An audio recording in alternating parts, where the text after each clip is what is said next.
Hey guys, a couple of days ago, I published a video about new gaming laptops that have 12th generation Intel CPUs and 3070 Ti's and 3080 Ti's.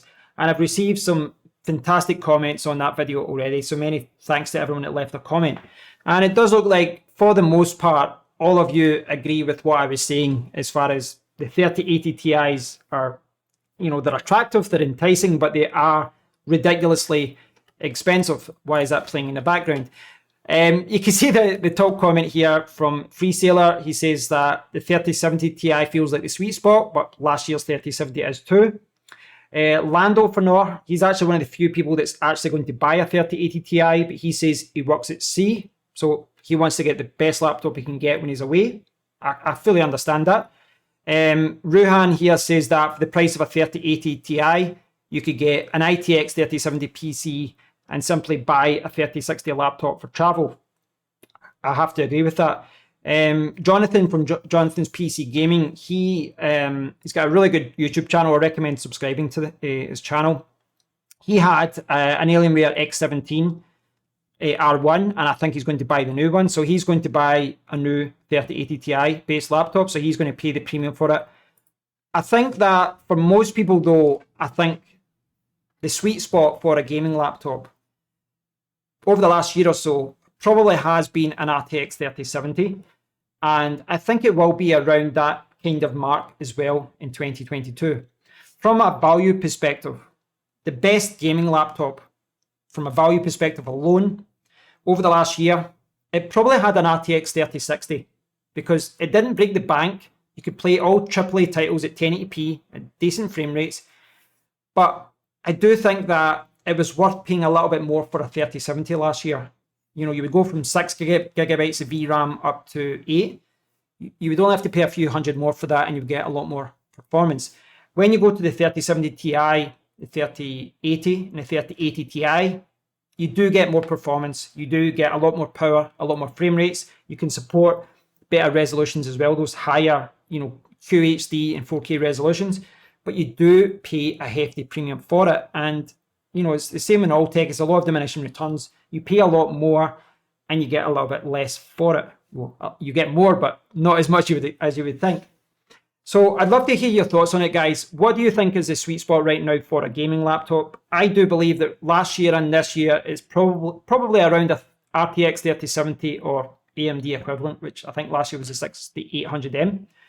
Now, when you're talking about the sweet spot for a gaming laptop, I don't think you just have to talk about the CPU and the GPU. I think you also have to talk about this generation versus last generation.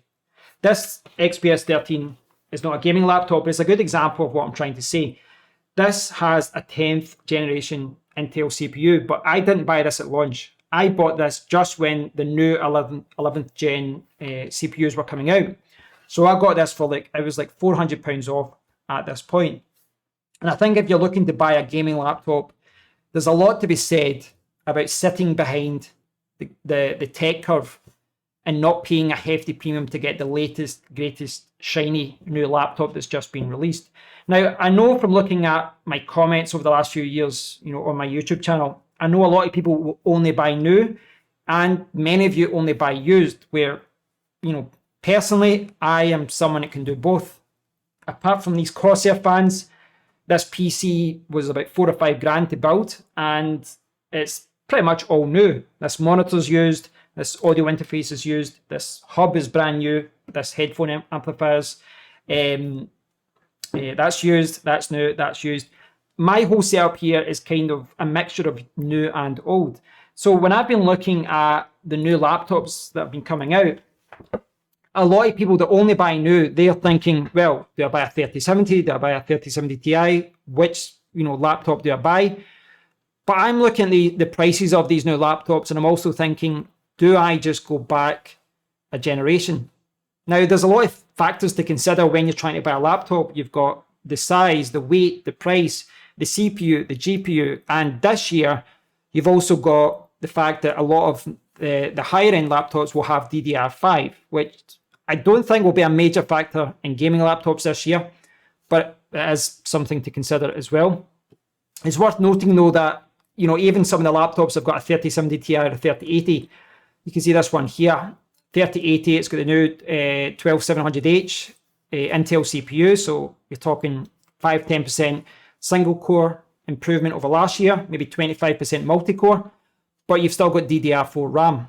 Some of the higher priced ones do have DDR5, but it is worth noting that you know, some of the new 3070 Ti, 3080 and 3080 Ti laptops, the lower end, you know, pricing of those ones, some of them do still have DDR4. But looking at the pricing here, I've kind of been looking at 3070 Ti laptops myself from a performance point of view, but I must admit I'm quite encouraged by how much last year's laptops are dropping in price. And I noticed that on the Dell outlet, which I've used before. They were initially giving a 10% discount on all Alienware laptops a few weeks ago. And then the new 12th generation Intel CPUs have come out and they've dropped it 12%, and now they've dropped it to 14%. And it's at this point I'm starting to think, well, maybe I should go back a generation, because I can pick up an RTX 3070 on the Dell outlet with a QHD 240Hz display for about £1,200. So yes, I will have, you know, less CPU performance, but the reality is that most gaming laptops last year, you know, if you got a decent CPU, you had a decent octa-core CPU, you weren't CPU bound. The CPU wasn't the bottleneck for your games. The GPU was. Now, I'm not going to say CPU, you know, an improved CPU won't give you more performance. It will, but for the most part, if you can, you know, if you got a good octa-core CPU from last year and you match it with a 3070 or a 3080, you're going to get really good performance. Now, the reviews are still coming out for these new 12th generation laptops, but at the very high end, you will see a major jump in performance. We've seen that with the MSI Raider that's come out with the 3080 Ti. My guess is that with the kind of lower end laptops, 3060, 3070 Ti, etc., we're not going to see as big a jump, you know, when it comes to frame rates, actual real life gaming performance. I'm not sure we're going to see the same kind of jump in performance. So, like I was saying, when it comes to a sweet spot, I do think an RTX 3070 is where it's at. But the biggest decision I'm looking at right now, as far as what laptop do I buy, is it worth just going back one generation and getting something from last year that has dropped significantly in price? Something to think about. Let me know what you think in the comment area, guys. I'd love to hear your thoughts on this. I'm still reviewing my options just now because new laptops are coming out every day, and you probably noticed that there when I was looking on the website that there's a lot of laptops here that just aren't out yet. They're all pre-order. There's a few that are available, but the options for this year's laptops are still a little bit limited, which is why, you know, I'm considering my options and looking at some of the deals that are available. But I'd love to hear your thoughts on it. Many thanks to everyone who commented the other day. I do appreciate everyone that leaves a comment, and I'll speak to you all in the next one. Take care.